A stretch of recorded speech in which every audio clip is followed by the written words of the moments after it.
E o professor Roberto César também é membro da Sociedade Brasileira de Médicos Escritores, a SOBRAME. E lembrando que o programa Fala Para Mim é um oferecimento da Clínica Dermoestética, situada na Rua Engenheiro Hernan Centurion, 540. Temos lá a especialidade de dermatologia, cirurgia plástica, nutrição, psicologia, diversos profissionais de suporte para lhe atender com qualidade nessa clínica que já tem 30 anos de prestação de serviços aqui em nosso estado.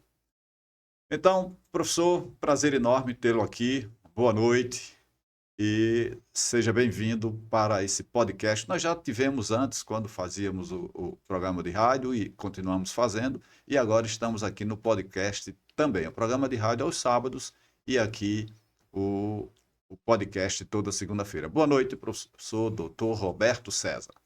Boa noite, meu caro Emerson. Muito honrado em ser convidado. É sempre bom falar sobre assuntos que a gente vive o dia a dia na medicina. E também você já me preparou que a gente vai ser muito mais do que isso. É um bate-papo que vai incluir assuntos médicos e não médicos, enfim, tornar o mais agradável possível a nossa conversa. Muito bem, porque a pegada aqui do programa é também a gente humanizar, mostrar que existe um médico, mas existe também um ser humano, né, que com seus gostos, né, com suas alegrias, com suas tristezas, com seu construto social, a forma como cada um de nós, né, se constitui ao longo da vida. E poderíamos até começar por aí. Por Roberto César. Quem é Roberto César Pereira É Prado. Dantas? Prado, né? É Prado. Muito bem. O Emerson, eu diria que é um misto de um aluno que foi um aluno extremamente curioso a vida inteira e depois essa curiosidade passou mais para a área médica, mas um aluno que tinha vários interesses durante a vida toda, especialmente na área esportiva, que eu faço até hoje, consegui fazer mesmo nas épocas mais difíceis da faculdade, que é jogar tênis. Hum. Então, tênis é um esporte onde eu tenho construir talvez tantos amigos como na medicina. Muitos bons amigos, alguns deles desapareceram e novos surgiram. Então, nós temos um grupo forte que começou na antiga Associação Atlética, como você conhece, a Associação Atlética de Sergipe, lá Sim. na rua Vila Cristina, né? Acho que é nossas primeiras quadras de tênis. O Augusto César Faro faz parte desse grupo, porque ele gosta também Pois do é, tênis. então esses grandes amigos, você viu grandes amigos que eu conheci antes da medicina, isso aqui é Uhum. curioso, e depois passamos a ser colegas médicos. César é um deles, que é exatamente da mesma geração minha. Aliás, um Isso. excelente jogador, ele parou de jogar por conta de lesões, Lesões. Isso. ombro e tal, mas é um excelente jogador e tem o biotipo do jogador de tênis, né? Exatamente. Eu e o Roberto César fomos contemporâneos de faculdade e logo em seguida, na Universidade Federal de Sergipe, eu era técnico de laboratório, ele começa professor no departamento de fisiologia. Depois eu fiz o concurso para professor, me tornei professor do departamento de morfologia e nós temos então essa caminhada, né? Somos hoje da Academia Sergipana, somos membros da Sobrames, né? E temos muito caminhos em comum, né? Muito andando junto esse tempo todo e a gente se conhece, constitui uma amizade, né? Inclusive nós fazemos parte do grupo G8, né? Que é um grupo de amigos que, claro, de 8 já extrapolou, já são muitos, mas a gente mantém o nome e estamos aqui. Mas o que mais destacaria da sua vida como hobby, que gosta de fazer, além da medicina Então, até e você do tênis? falou em César Faro, como toda pessoa curiosa, eu também tentei aprender um pouco de música e estou tentando voltar a isso. A residência interrompeu um pouco esse ciclo e aí eu voltei. César Faro, inclusive, está me indicando professores para voltar ao violão e para fazer isso na Casa da Praia nos finais de semana. E eu acho que é exatamente isso, Emerson, esse interesse pelo esporte, pela música, pela literatura. E já ensaiei escrever alguns artigos, ainda não um livro. Estou com um livro, a propósito, estou com um livro praticamente pronto, faltando aquele acabamento, faltando dar uma arrumada final, que é sobre a história da neurologia em Sergipe. Muito E bom. outro projeto que eu tenho, a propósito de sua pergunta ainda fora da medicina, é escrever também a história do tênis de campo em Sergipe, já que eu, a essa altura, já estou com 50 anos que jogo tênis. A Atlética acabou, vieram os outros clubes, de Jurinha, que foi nosso amigo e Isso, professor, que desapareceu, né? Criou isso. uma academia com quadra coberta, e agora nós temos o CET, o Centro de Excelência do Tênis, ali perto do aeroporto, e Vitor Mainá também, que é Vitor outra Mainar, pessoa isso. conhecida, família conhecida, né? De Lígia Mainá, neto de Lígia Mainá, e Augusto, filhos de Augusto, Uhum. Augusto Mainá, que fizeram outra academia. Então, o tênis ficou um tempo, ficou preocupado quando acabou a Atlética, depois surgiu, então, Jurinha e o Sete, e agora o Vitor Manal, VM Tênis. Eu tenho a impressão que o Roberto César está querendo fazer uma banda de colégio. Já na Sobramo já tem uma banda com médicos, vários médicos tocando, e eu tenho a impressão que ele quer ampliar essa banda, porque você está me dizendo que ele já lhe convidou para, né, se inserir na música, e ele já me convidou há algum tempo. Eu estou participando, só que eu no curso de bateria. Ele insistia muito comigo para eu ir, eu dizia que gostava de percussão, e eu já estou há alguns meses lá no curso que ele que me levou. Inclusive, a gente faz na sexta-feira no mesmo horário, né? De vez em quando a gente se encontra por lá, porque são Um outros. dos horários que eu estou na espera, porque é um Foi. horário bom para a gente, né? Um Isso, horário de isso, isso. final, Isso eu prévia quando do final de semana. Eu, quando saio do almoço do G8, que eu não faço mais consultório sexta-feira à tarde, até o pessoal insistia muito, né, que antes eu saía para ir para o consultório. Ah, não fala, eu tirei o consultório da sexta-feira à tarde, e hoje, quando eu saio dali do almoço, eu vou, descanso um pouquinho e vou para o CAN, né, fazer a aula de bateria e vou lá tocar, enfim. Mas, dito isso, Salvador, eu quero aqui dialogar com os seguidores do Instagram DR Emerson Sergipe. Eu quero lhe pedir para você que está nos acompanhando pelo Instagram, e aqui é sempre que eu estou falando, as pessoas não veem o convidado. Quando o convidado está falando, as pessoas não me veem, porque Salvador fica aqui girando a câmera para que a gente possa fazer a transmissão também pelo Instagram. Então, eu quero lhe pedir que você que está nos acompanhando pelo Instagram, migra para o YouTube. O canal é YouTube DR Emerson Sergipe. Chegando lá, aciona o sininho, se inscreve em nosso canal, participa pelo YouTube, que aí você tem os dois o tempo inteiro ampliados aqui com a condição de transmissão bem melhor. E lembrando que o programa fica salvo no YouTube DR Emerson Sergipe. Então nós temos todas as lives que nós fizermos, elas ficarão salvas e vocês podem tanto compartilhar com outras pessoas, como podem rever quantas vezes queira. Tá bom? Dito isso, vamos então agora começar a nossa parte específica, né? Estamos falando aqui com o professor titular da neurologia e que coordena o ambulatório de Parkinson. Então, o que nos diria com relação à doença, né? Como está, por exemplo, a assistência a nível da rede pública? O que é que me diz disso da doença de Parkinson? Eu queria até fazer um breve histórico, se você me permitir, Emerson, com relação a esse ambulatório, por que da criação desse ambulatório, né? Então, já depois de um tempo de universidade, aconteceu com você também, a gente gosta de estudar e resolveu fazer o mestrado, o doutorado já com um Uhum, tempo de universidade, com mais de uma década de universidade, de professor, a gente resolveu fazer a pós-graduação.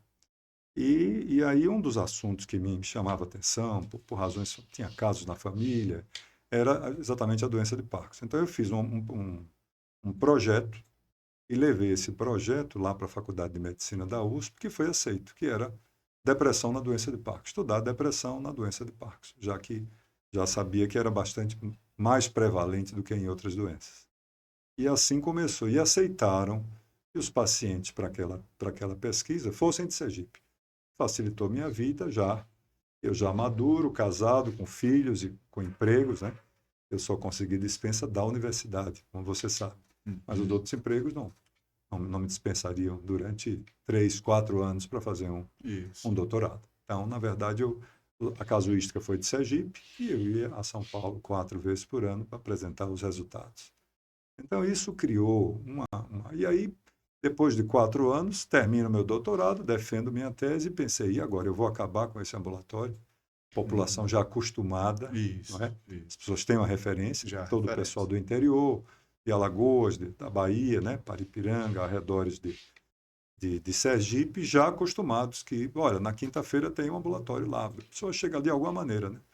Outra coisa que começamos, Emerson, nesse ambulatório, não tem nada mais a ver com minha tese, foi o início da aplicação da toxina botulínica para casos neurológicos, né? Você sabe que a Isso, sua especialidade você usa, isso, mas eu estou falando exclusivamente para casos neurológicos e era liberado pelo SUS. E isso. a razão que a gente fazia isso é porque o SUS liberava para algumas espasticidade, distonias, blefaroespasmo, espasmo hemifacial, que a gente faz até hoje. Hoje eu não faço mais lá, o movimento cresceu enormemente, e aí vieram alguns alunos de fora e assumiram isso.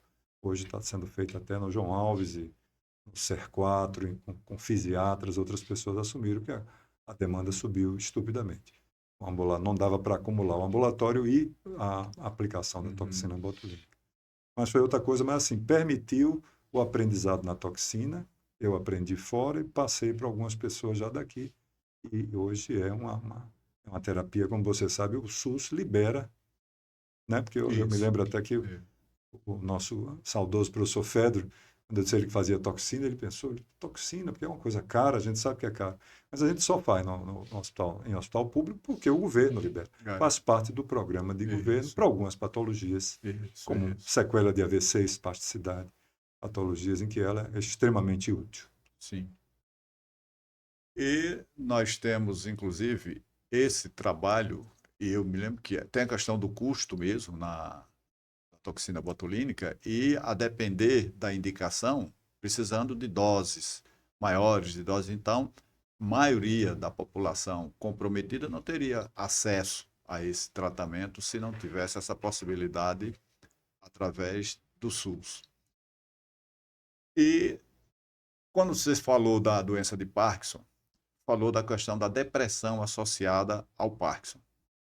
E eu me lembro, né, inclusive por experiência na própria família, Alzheimer, Parkinson, essas coisas todas, o quanto, até por vezes, eu tive casos na família de se pensar que era depressão, depressão, depressão e vai para isso aí. E o quanto que essas, veja, a população aumenta a expectativa de vida, as pessoas hoje vivem mais, então essas doenças acontecem mais, tem uma incidência maior. E o quanto de sofrimento emocional, né, o quanto necessário que a família também seja atendida, que participe desse processo de tratamento e seja acolhida tanto no reconhecimento da doença quanto de trabalhar o próprio sofrimento mental dessas pessoas. Quero que você me diz qual a sua experiência com relação a isso. Pois é, bom você lembrar isso, Emerson. Eu sei que você tem esses casos na família, e como eu disse, eu também tenho na minha. Isso foi a grande motivação para o Parkinson. Mas aí, quando a gente começou o ambulatório de Parkinson, viu que os casos de demência são grandes e precisam também de um local. Então, começamos agora, recentemente, um projeto com a geriatria, professora Flávia H6, né, Uhum. conhecida nossa, foi uma aluna nossa, uma aluna sempre muito interessada, fez geriatria e hoje se aproximou do nosso ambulatório de Parkinson, no mesmo dia que ela está lá, para nós abrirmos um ambulatório de memória, ou seja, de cognição. E já fizemos isso. Começou agora, nós temos residente, aproveitando a mão de obra dos residentes da neurologia, né? É outra coisa que eu gostaria de ressaltar aqui no seu programa é a criação da residência médica em neurologia. A residência médica foi uma grande criação Sim. no HU, foi a primeira residência médica em Sergipe. É um grande campo, você tem mão de obra de qualidade, né? E pessoas muito boas. Inclusive, recebemos gente de fora para fazer. A residência está muito. Né, a nível nacional, né, faz parte do Conselho Nacional de Isso, Residência Médica, então isso. pessoas de fora, é muito comum termos, sempre nos dois da neurologia, um deles é de fora. Um é nosso, o outro é de fora. Temos agora a menina do interior de São Paulo, fazendo residência com a gente. Então, abriu-se um campo de estudo formidável lá com a residência médica. Foi histórico. Então, o que você está falando, aí outro dia eu fui convidado para o Rotary, para um bate-papo com esse, com indivíduos leigos, tinha médico também, médicos aposentados, e eu chamei aquela palestra, não sabia que nome, vou dar, doença de Alzheimer. Essa aula eu dou sempre, sou eu que dei, hoje, curiosamente, hoje foi essa aula. Síndromes demenciais, foi a minha aula de hoje, às Uhum. 11 horas da manhã, foi essa aula que eu dei. Então, eu chamei de a epidemia silenciosa. é alarmante, como você já chamou. E as razões são essas, mas eu acho que é muito mais complexo do que só o envelhecimento da população. É muito mais complexo. É o isolamento social, as casas de saúde, o idoso envelhece, perde a família e fica só. Você conhece vários casos, né? Já há algumas casas de alguns asilos particulares em Sergipe, né? Uhum. Mas não há como acomodar esse povo todo. Então, o idoso isolado é mais um fator de risco para a demência. Então, Uhum. nós temos a idade é o grande fator. Esse fator nós não podemos mudar. A idade, tanto para uma como para outra, que vale para Parkinson, para Alzheimer, fator de risco, né? São doenças classicamente para os 60, depois dos 60 anos, 65 anos. Classicamente é essa faixa etária que tem Parkinson. Embora a gente tenha pacientes com 40, 50, você sabe, né? E as outras formas de demência, porque quando a gente fala em demência, outra coisa para esclarecer, a gente pensa Isso, automaticamente em Alzheimer. Mas isso. não é só isso, tem a demência frontotemporal, tem a demência vascular, demência dos corpos de Levy de pessoas conhecidas nossas, casos célebres, né? Robbie Williams, aquele ator famoso, né? Uhum. Começa aparecendo um Parkinson, depois vem uma demência, então é uma mistura de Parkinson e demência, com evolução rápida, catastrófica do ponto de vista neuropsiquiátrico. Então, você lembrou isso, foi muito bom. Então, eu chamei de epidemia silenciosa e fiz essa palestra no Rotary, num daqueles almoços.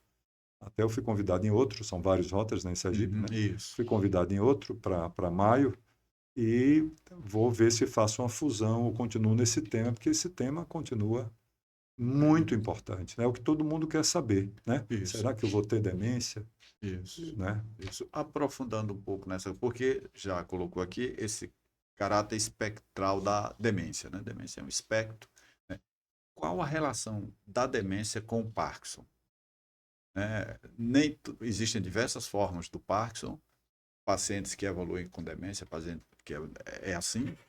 Como se relaciona a questão da demência com o Parkinson? Hoje foi exatamente como eu disse a você, eu dei essa aula hoje de manhã e mostrei aos alunos, olha pessoal, primeira coisa, saiam daqui, uma hora e meia de aula, saiam daqui sabendo o seguinte, quando se fala em demência, não é igual ao Alzheimer. Demência é um termo muito mais amplo.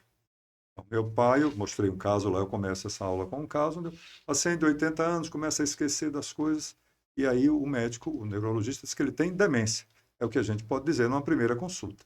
Depois de avaliação, de afastar todas as causas metabólicas e fazer neuroimagem, ressonância, tomografia, é que você pode sugerir, então, que é Alzheimer.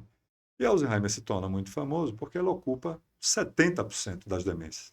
Então, ela se torna, Hum. né, se você disser que é Alzheimer de nada, você tem a chance grande de De acertar. acertar. Mas, cientificamente, a pessoa chega no consultório e a gente diz ela tem um quadro demencial, uma síndrome demencial. É isso que a gente pode falar.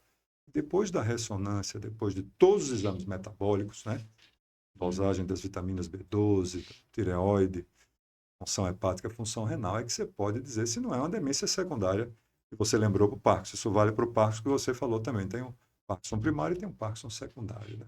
Então, o que eu disse hoje foi o seguinte, Emerson, foi exatamente o que você está perguntando. Eu acho que teve uma pergunta semelhante lá no auditório. Assim, e o Parkinson da demência? Então, o Parkinson, ele classicamente é uma doença motora. A depressão, que eu falei para você que foi a minha tese, ele pode até vir antes de começar o Parkinson, vem uma depressão e depois vem um sintoma pré-motor. Por isso que é importante. É muito prevalente e pode vir antes de começar o Parkinson propriamente dito. Então a gente diz que Parkinson é uma doença predominantemente motora, mas no final, depois de 10, 15 anos de doença, pode sobrevir uma demência. A demência da doença de Parkinson, que é um pouco diferente do Alzheimer. Então, há essa relação. E a outra coisa, a relação mais próxima ainda, é quando o quadro, aquele quadro que eu citei de Robin Williams, do ator do Pat Adams, né? Quando eu Uhum. esqueço o nome dele, eu me lembro do filme Do Pat Adams, filme, dele com a isso, isso, cara de isso, palhaço, tal, isso, ele ficou muito famoso, né? isso. Tem um filme com ele, aliás, sobre doença de Parkinson, é Tempo de Despertar. Eu aconselho a quem estiver ouvindo assistir, Tempo de Uhum. Despertar, que é um filme belíssimo com Robert De Niro e Robin Williams. Veja que coincidência. Ele fez esse filme e, no final das contas, ele foi um portador da doença. O Robert De Niro que era o parkinsoniano, o Robin Williams era o médico. Então, o médico Robin Williams terminou a vida com esse caso que eu vou lhe comentar agora. Então, um tipo muito frequente de demência, o segundo tipo mais frequente de demência, Emerson, para que todos saibam, é a demência vascular. Então, tem a ver mesmo. Aqueles pequenos AVCs que você sofre quando é hipertenso, diabético, não se cuida, né? Que é um Uhum. paciente clássico que a gente tem. O paciente não se cuida e começa a fazer microinfartos. Isso é, faz lacunas isquêmicas e fica demenciado. E aí não foi causado pelo Alzheimer, é causado pelos pequenos infartos lacunares, pequenos AVCs que ele tem ao longo da vida. Esse é o segundo tipo. Então, doença de Alzheimer, demência vascular. O terceiro tipo, respondendo a sua pergunta, é a demência pelos corpos de Levy.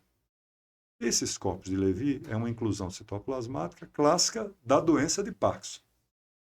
Então, se percebeu que nessa demência por corpos de Levy, esses corpos de Levy estão distribuídos na região da substância negra, que é o clássico do Parkinson, mas eles também se distribuem pelo córtex e dá um quadro demencial, com muita alucinação, que foi o caso do Robin, alucinações, um caso psiquiátrico. Precocemente ele começa a alucinar. Chama atenção para a gente, isso não é Parkinson, isso aí é Levy. Então, demência dos corpos de Levy. Então, essa é a grande correlação, porque mesmo grandes neurologistas, e esse caso do Rob Williams foi, a mulher dele fez uma declaração belíssima, e ele mesmo estando nos Estados Unidos, inicialmente o diagnóstico foi Parkinson. Depois de uns anos, quando ele começou a ficar muito psiquiatricamente agitado, pensaram que talvez não fosse Parkinson. Parkinson tem uma evolução mais lenta, mais benigna. E aí pensaram que mudaram o diagnóstico para demência por corpos de Levy. Muito bem. Nós vamos até mudar de chave aqui do Parkinson para o AVC. E aqui tem o Márcio Andrade.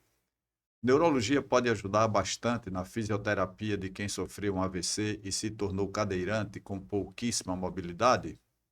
Obrigado, Márcio, por sua pergunta e vamos então passá-la para o professor Dr. Roberto César. Uma boa pergunta, Márcio. E veja, a gente acabou de falar, você está no início dessa fala, nós falamos da toxina botulínica. Né? Estava falando aqui com o professor Emerson da toxina botulínica. Né? Essa é uma grande aplicação e é por isso, eu dizia aos professores, como o professor Fedro, eu dizia, olha, é um tratamento caro, mas vale a pena. Porque a pessoa com espasticidade, Emerson sabe o que é isso, hein, Emerson? O paciente ou por uma pessoa na família, ele fica completamente rígido. E uma rigidez que não responde a nenhum remédio. Todos os remédios que a gente tem não faz nenhum sentido. Eu sou da época nós somos da época pré-toxina, não é? Então sabemos, aqueles remédios todos que a gente usava para espasticidade não tinham efeito, não tinham a eficiência que tem a toxina.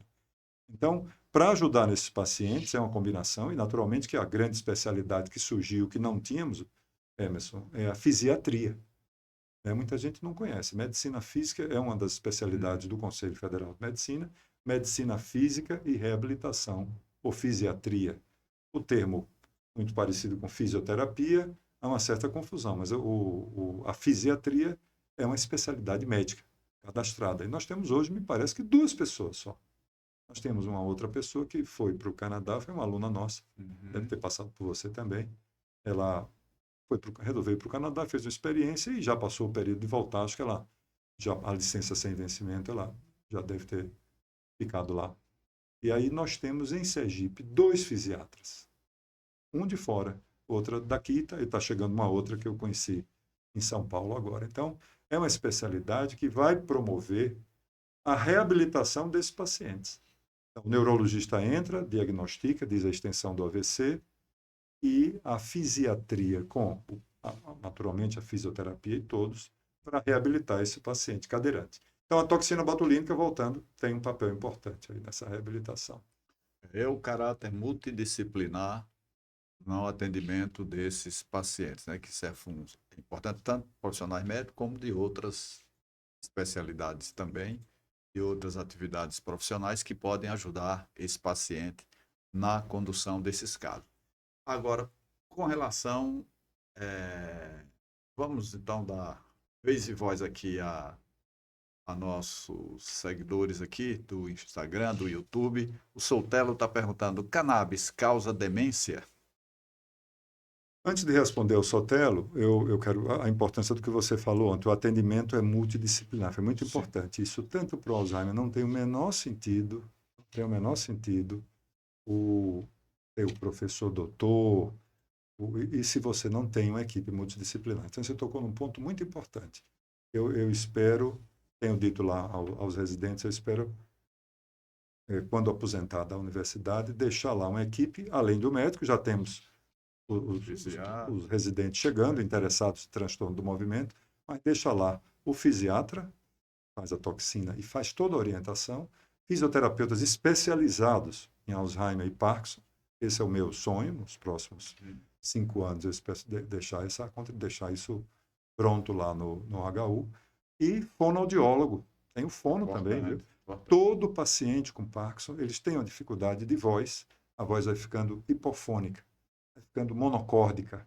E então ele precisa, todos precisam, além da disfagia que surge mais avançada, tanto no Parkinson como no Alzheimer. Então, o fonoaudiólogo é um profissional absolutamente indispensável. Fono, físio e do ponto de vista da fisiatria, o médico, o neurologista, o fisiatra. Então, foi bom você falar, porque isso é muito importante. E voltando à questão ali do Sotelo, foi sobre o cannabis. Sotelo, eu quero lhe dizer o seguinte, desde que o cannabis começou a usar, o cannabis médico, a gente tem tido pessoas, muito frequentemente, pessoas que vão ao consultório exclusivamente para perguntar sobre o cannabis no Parkinson e no Alzheimer. Então, veja, nós não temos ainda uma evidência científica forte para recomendar cannabis sativa, os canabinoides, para o tratamento do Alzheimer nem do Parkinson. E nós temos, de fato, como hoje nós temos, quer dizer, eu atendo pacientes que é visto por outros médicos, então, comumente, algum outro colega passou a usar. Eu deixo usar e não tem problema nenhum. Ele não vai piorar o quadro. Estou falando do Parkinson especificamente, me lembrando aqui de um paciente muito conhecido, de bom nível cultural, econômico, e que foi estimulado a usar e usou. E eu pergunto a ele, se viu até para eu perguntar a ele, o que é que melhorou? Ele disse, ficou mais calmo e dormiu melhor. Mas não tem ação direta na patologia dele, que é a doença de Parkinson. Passou a dormir melhor, ficou mais calmo. Tem 1, 2 ou 3 pacientes com Parkinson usando e com Alzheimer outros tantos, mas não prescritos por mim, porque ainda não me sinto, não tenho nenhuma evidência para que sustente isso. Com relação à sua pergunta, foi especificamente assim, se o cannabis causa demência. Também não tenho evidência disso, não. Inclusive, há relatos de psiquiatras que são usuários, não sei se vocês já viram, na Folha de São Paulo já, eu uso cannabis há tanto tempo e estou muito bem. Então, eu acho que não causa demência, mas também não posso recomendar como um tratamento científico, nem para Parkinson, nem para Alzheimer. Mas acho que ele tem um papel importante, inclusive na dor, na esclerose múltipla, talvez como coadjuvante na espasticidade dolorosa de algumas doenças. Acho que ele vai ter um papel, e tem um papel na epilepsia, que nós já sabemos. Na epilepsia, a epilepsia infantil de difícil controle, me parece que não há mais questão que o canabinoide foi aprovado agora, eu acho que legalmente, para ser liberado, né? Isso. Então, liberado oficialmente. Queremos, com a ajuda aqui do Salvador, lembrar e solicitar que você que está nos seguindo pelo Instagram, você pode migrar, eu recomendo, migre para o YouTube DR Emerson Sergipe. Chegando lá, aciona o nosso sininho, se inscreve em nosso canal, porque do ponto de vista de recursos para as imagens, né, no YouTube, nós temos essa dinâmica que não precisa, por exemplo, como aqui, para que eu fale com você, o Salvador precisa girar aqui o celular. Então, vai lá para o YouTube DR Emerson Sergipe e nos acompanhe, tá bom? E lembrando que esse podcast é um oferecimento da Clínica Termoestética, lá da Rua Engenheiro Hernan Centurion 540, telefone 3213-7560. Vamos então retornar aqui a nosso papo, ainda com o AVC, do ponto de vista, hoje a gente percebe o quanto que existe de sobrepeso, de obesidade na população e o quanto que existe de síndrome metabólica. E nesse cenário, a gente vai encontrar a perspectiva, né, dos AVCs.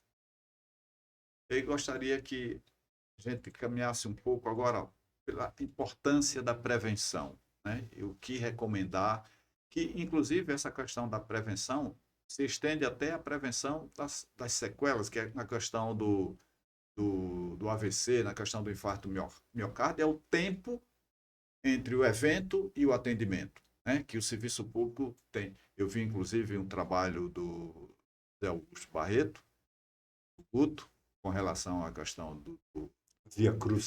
via crucis do paciente e o impacto disso na questão da mortalidade e na questão das sequelas. Então, eu associo isso também na importância com o AVC. E hoje, o que a gente sabe, né, de processos inflamatórios que podem estar relacionados, eu vejo hoje a questão do herpes zoster na dermatologia, e essa a gente pensava muito na neuralgia pós-herpética e tal, e hoje a importância que dados mostraram isso, e particularmente no período da pandemia, da correlação do herpes zoster com o desenvolvimento em curto e médio prazo de acidentes vasculares cerebrais. E aí é essa questão do processo inflamatório generalizado que pode estar por trás disso tudo. Então, com maior atenção à prevenção de tudo isso, que quanto neurologista teria a nos dizer com relação ao AVC?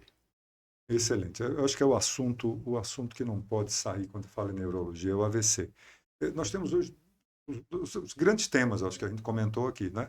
As grandes doenças as doenças neurodegenerativas mais frequentes, as demências e o parkinsonismo, síndromes parkinsonianas as síndromes demenciais, a Alzheimer na frente e o Parkinson na frente, e as doenças vasculares cerebrais, que é um verdadeiro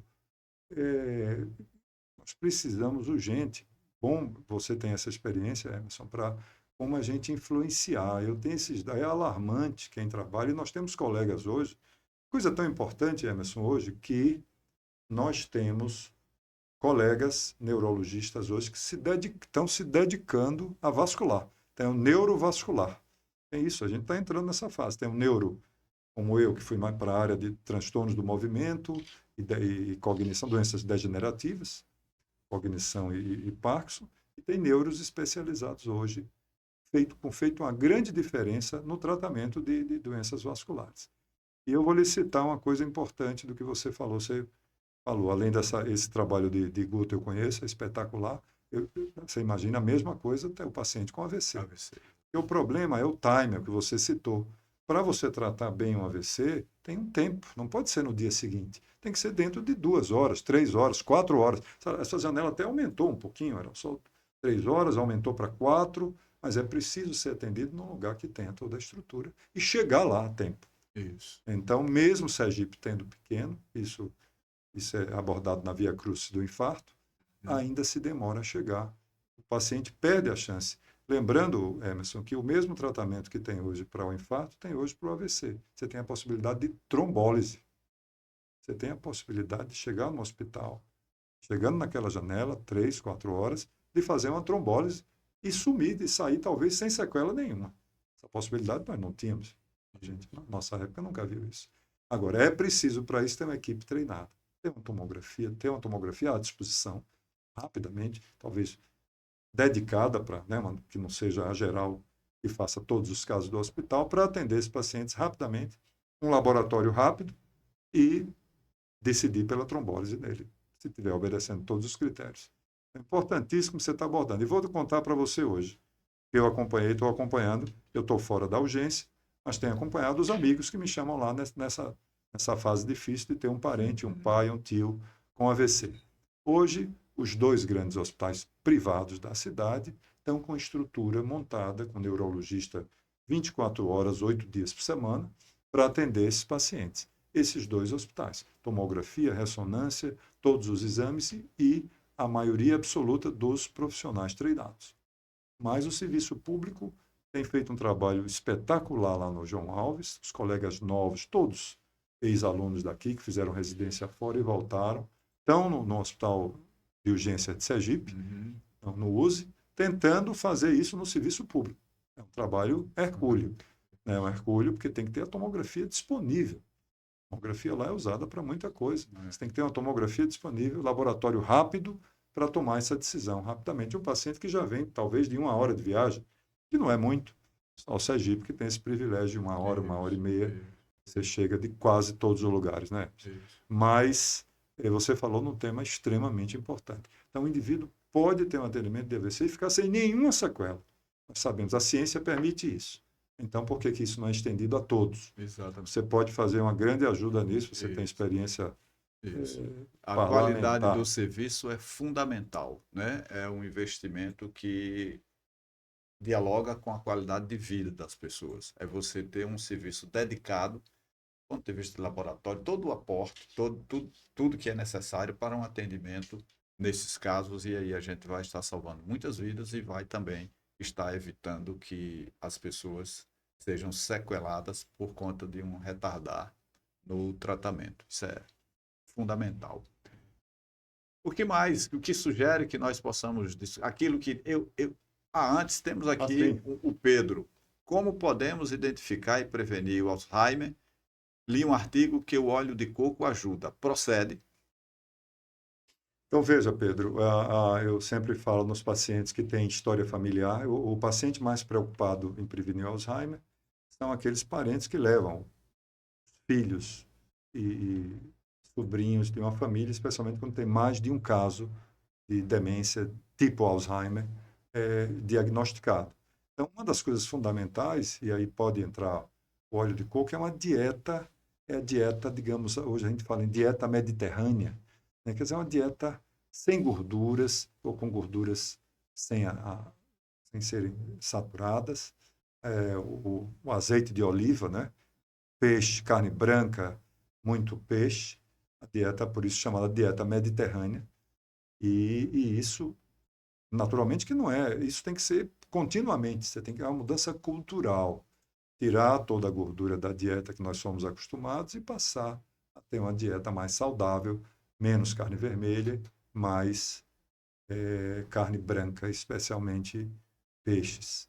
Então, é extremamente importante isso. Aí entra o azeite, aí entra o peixe, o salmão, etc., que naturalmente tem que isso ser acessível a toda a população. De novo, o Sim, mesmo problema, não né? tem problema. Que aí a população que pode comprar salmão, etc. Mas e a população que E não pode, não isso, é? é verdade. E a Então, importância disso, estamos falando aqui do Alzheimer, mas isso, por exemplo, uma dieta dessa, ela é importante para tudo, para o AVC, para a hipertensão, para, né, questão no diabetes e tudo, diabetes, né? Que nós perfeito. temos aqui o Marcos Costa. Será que é meu irmão? Tem um irmão, é Marcos Costa, né? O diabetes pode agravar a doença de Parkinson? Então, veja, Marcos, o diabetes, ele é uma doença que pode agravar todas as doenças neurológicas, porque o diabetes, entre os órgãos que ele afeta classicamente os rins, ele afeta o funcionamento renal, ele afeta o cérebro, sendo uma causa de AVC, então ele afeta a circulação de todo o corpo, inclusive a circulação cerebral. Então, o indivíduo que tem um diabetes não controlado, a gente está falando aqui do diabetes, do diabetes muito bem controlado, quem tem uma boa equipe médica e que segue rigorosamente as orientações, esse não interferiria na doença de Parkinson. Mas aquele doente que tem a flutuação da doença de Parkinson, do diabetes, certamente vai ter uma evolução pior da doença de Parkinson. Então, os pacientes de Parkinson com melhor evolução, se eu vou entrar em outro tema importante, são aqueles que têm essas doenças de base bem cuidadas, hipertensão e diabetes bem cuidadas, e fazem atividade física. Eu queria entrar na questão da atividade física, porque a atividade física é fator isolado de melhora da doença de Parkinson, com comprovação científica. Os pacientes de Parkinson, lembro bem de uma paciente que já ia para consulta sempre com roupa de ginástica. Esses pacientes fazem ginástica regularmente, pelo menos 3 vezes por semana. Regularmente é um conceito, pelo menos 3 vezes por semana, 150 minutos de exercício por semana. Esses pacientes têm uma evolução melhor do Parkinson. É um fato. E eu diria que também está fazendo a prevenção da demência de Alzheimer, como você falou. Então, a boa dieta e o exercício, você está prevenindo as doenças degenerativas de uma maneira geral, incluído aí Parkinson, Alzheimer e prevenindo o AVC também, como o Sr. Emerson já Isso é a questão da qualidade de vida, dos hábitos saudáveis, né, que nós precisamos incorporar, orientar a nossa população nesse sentido, que muitas vezes as pessoas usam um alimento ruim por desinformação e não até por uma questão de acesso ao alimento. Então é importante que a gente discute essa repercussão que tem para todas a atividade física, os hábitos saudáveis de vida, né? Passa pela questão da higiene do sono, passa pela questão do fumo, do álcool, né? Tem uma pergunta até que as pessoas fazem muito, quanto é que pode beber de álcool? Álcool é zero álcool.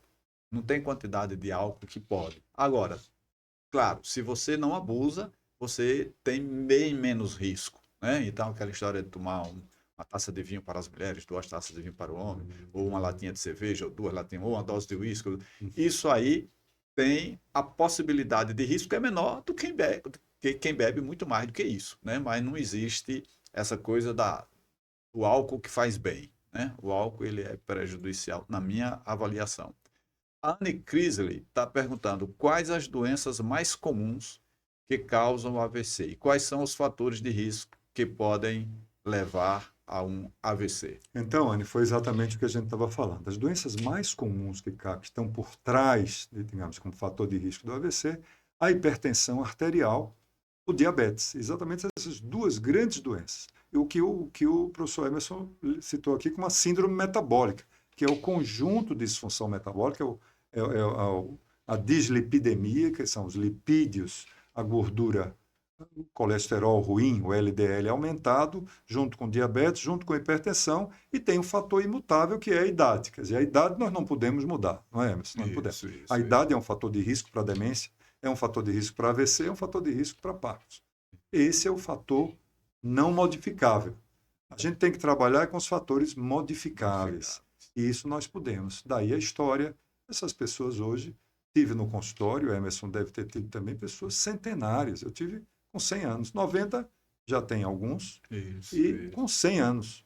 Aí você pensa, está demente? Tá? Não, lúcidas, com problemas outros de saúde, tremor, que não é Parkinson, outros problemas de saúde, mas que chegam a 100 anos, 90 anos, né? Vimos isso. Então, são pessoas que têm uma genética boa e, curiosamente, você olhando para todas elas, não são obesos, não comem muito, caminham, de certa forma, né? Eu não sei se Emerson conhece um trabalho aí, uma série não sei se da Netflix, uma dessas séries, mostrando as comunidades centenárias. Alguém estudou essas comunidades, Japão, Estados Unidos, na Itália, comunidades que, curiosamente, têm muitas pessoas acima de 100 anos. O que é que eles têm de especial? E foram isso, é muito interessante, tá? Eu não me lembro do nome da série, vale a pena vocês verem. É um jornalista que faz isso, e ele percebe o seguinte, o que é que percebe? A alimentação, todos caminham muito, todos têm uma vida social, se reúnem e conversam, não ficam em casa trancados, isolados. O isolamento social é terrível. A Covid me ensinou isso, nos ensinou, né? Me ensinou muito, porque lá a piora dos pacientes com demência, com Parkinson, foi grande na época do isolamento. Não a Covid diretamente, mas o isolamento provocado pela Covid. Então, o que havia de comum nessas comunidades? Todos caminhavam, em a padaria caminhavam muito, andavam a pé.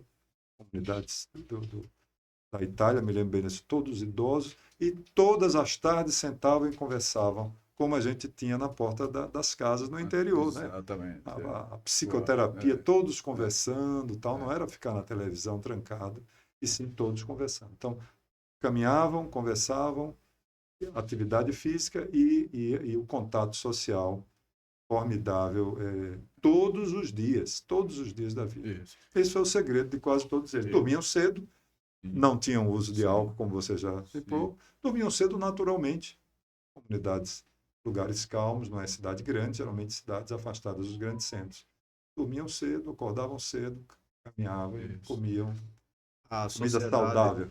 A Sociedade Brasileira de Dermatologia faz uma recomendação e amplia essas questões do quais as atitudes que significam hábitos saudáveis de vida.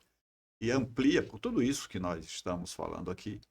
E isso que você diz da relação das pessoas, coloca lá, é um tópico hoje que fala da saúde mental, da questão do fumo, do álcool, da alimentação, da cuidar preventivamente de diabetes, de hipertensão, dessas coisas todas, mas fala lá, a questão da espiritualidade.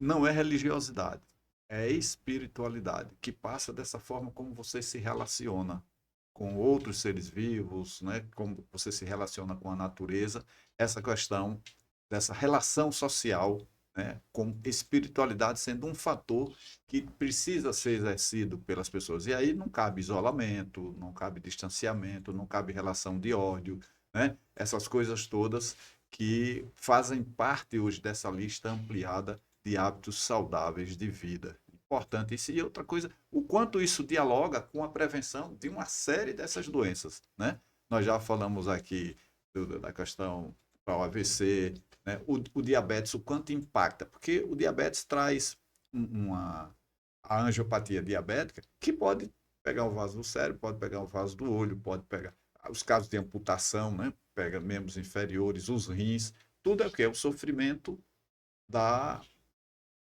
da alteração vascular, a angiopatia.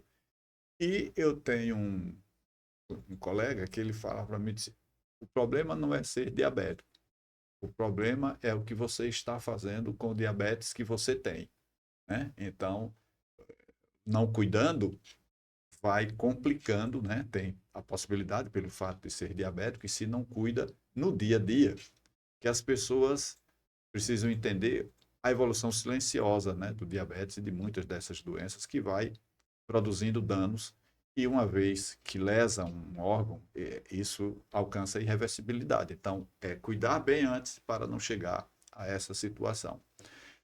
Olha, acho que um bom papo que nós tivemos aqui hoje, acho bastante importante. E a própria repercussão das pessoas acompanhando, fazendo perguntas. Você tem ideia, Salvador, de quantas pessoas estiveram conosco hoje? 17 pessoas nos acompanhando, né? A gente, isso fica no ar e as pessoas vão vendo. Por exemplo, César Faro, nós fizemos semana passada, foi mais ou menos esse desempenho, e quando nós, no outro dia, nós já tínhamos cerca de 514 pessoas que acessaram, e a média de acesso foi 17 minutos, e que é uma média boa para as pessoas acompanharem. Então, o programa vai ficar salvo no Instagram, desculpe, no YouTube DRE Emerson Sergipe, e as pessoas podem reassistir, podem compartilhar, podem enviar para outras pessoas, por conta desse conteúdo rico em informações bastante úteis para as pessoas. Muita gratidão, muito obrigado e suas considerações finais. Foi extremamente gratificante. Foi bom ser lembrado, a gente tem uma história em comum muito parecida, porque você trabalhou lá na universidade e eu fui monitor também, já como aluno fui monitor, então eu já me sentia, fui monitor durante muitos anos, já me sentia como um funcionário da universidade, já que eu tinha aquela obrigação, mesmo tendo saído da disciplina, de ficar por lá sempre. E estreitamos os laços lá no Departamento de Fisiologia e Morfologia. Então, foi extremamente gratificante estar aqui com você. E são assuntos do dia a dia, quer dizer, eu estava agora à tarde, no curso de manhã, eu estava dando aula sobre demências, e tarde estava atendendo sequelas de AVC, Parkinson e demência, que é o nosso dia a dia. E a gente está realmente alarmado com o aumento da sobrevida da população. As doenças degenerativas estão aparecendo mais, isso é um fato notório, mas é muito mais do que isso. Tem a questão também do isolamento social. A espiritualidade, só complementando, ele hoje faz parte, como você falou, de um pilar. A cardiologia já colocou, a neurologia está no mesmo passo. Voltei agora de um evento de neurogenética, onde eles estão botando a espiritualidade como um pilar da saúde mental, da saúde neurológica, da saúde do cérebro. Então, a espiritualidade, como você diz, não é necessariamente nenhuma religião, é essa capacidade de conviver com as pessoas e respeitar e sair desse ódio que tem levado, só leva a doenças e infartos e AVCs. Com certeza. Então, muito obrigado, Emerson, pela oportunidade. Valeu, Roberto. Abraço. Obrigado, eu, por estar aqui conosco. E fica o convite para que no próximo sábado, desculpem, aqui é o hábito do programa de rádio, para que na próxima segunda-feira estejamos juntos mais uma vez com o podcast Fala Para Mim. Fiquem em paz, fiquem com Deus.